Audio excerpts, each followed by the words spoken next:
disconnect the connector right here. There's a little lock tab, just slide that up. When that's up, then you can push down on the button and slide it off. Use a straight blade screwdriver, loosen up this worm clamp right here.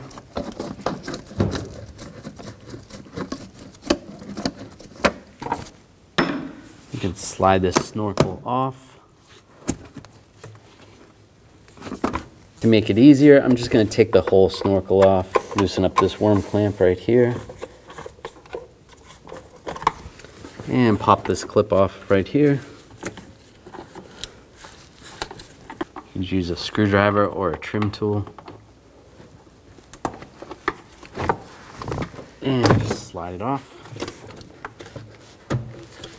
And out of the way.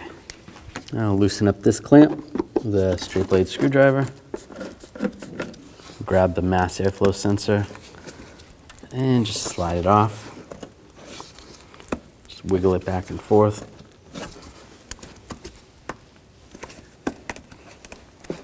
And sometimes this rubber grommet will come with it. You can slide this off. Now slide this on. Same way it came off the other one.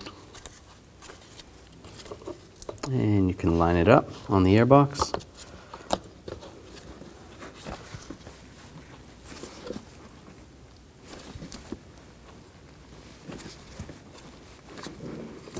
And you can spin it, make sure it lines up. There is a tab right here.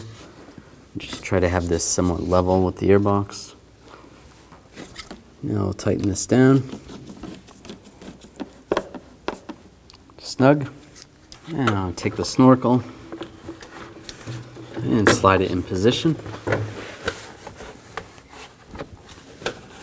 over the throttle body and over the mass airflow sensor. There we go. And tighten these down.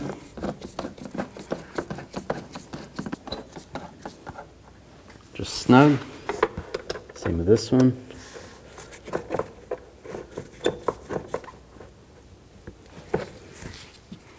And install this bracket and connect the connector.